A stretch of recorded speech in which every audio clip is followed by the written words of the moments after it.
تین چیزیں انسان کو اللہ سے دور کرتی ہیں: اپنا عمل کو زیادہ سمجھنا، اپنے گناہوں کو بھول جانا اور اپنے آپ کو سب سے بہتر سمجھنا۔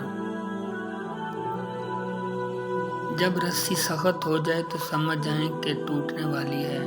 اس طرح جب حالات سخت ہو جائیں تو جان لیجئے کہ آسانی آنے والی ہے۔ بے شک ہر مشکل کے بعد آسانی ہے۔ اللہ تعالیٰ کبھی دو مخلص لوگوں کو جدا نہیں کرتا۔ جدا تب کرتا ہے جب دونوں میں سے کوئی ایک منافق ہو۔ اللہ کبھی مخلص کو منافق سے نہیں جوڑتا۔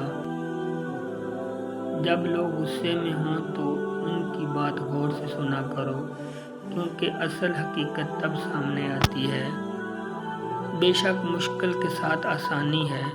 مشکل وقت پر صبر کرنا اور بہترین وقت پر شکر کرنا ہی مومن کی پہچان ہے۔ نفرت گناہ سے کرو، گناہ کرنے والے سے نہیں، شاید تمہاری محبت میں آ کر وہ گناہ کرنا ہی چھوڑ دے۔ تمہارے درد سے تمہارا رب واقف ہے۔ وہ چاہتا ہے کہ تم صبر کرو تاکہ اور مضبوط ہو جاؤ۔ کسی انسان کو دکھ دینا اتنا آسان ہے کہ جتنا سمندر میں پتھر پھینکنا، مگر یہ کوئی نہیں جانتا کہ وہ پتھر کتنی گہرائی میں گیا ہے۔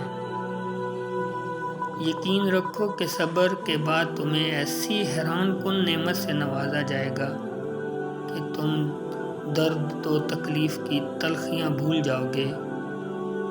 جو شخص تمہیں اچھا لگے اس سے کم ملا کرو، اور جو بہت اچھا لگے اسے صرف دیکھا کرو۔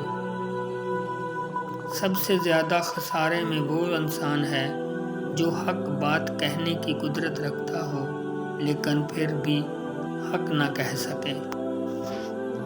آنسو کا ہر قطرہ دنیا کی ہر چیز سے زیادہ مہنگا ہے، لیکن کوئی اس کی قیمت اس وقت تک نہیں جان سکتا جب تک وہ اس کی اپنی آنکھ سے نہ نکلے۔ صبر کی دو صورتیں ہیں: جو ناپسند ہو اسے برداشت کرنا، اور جو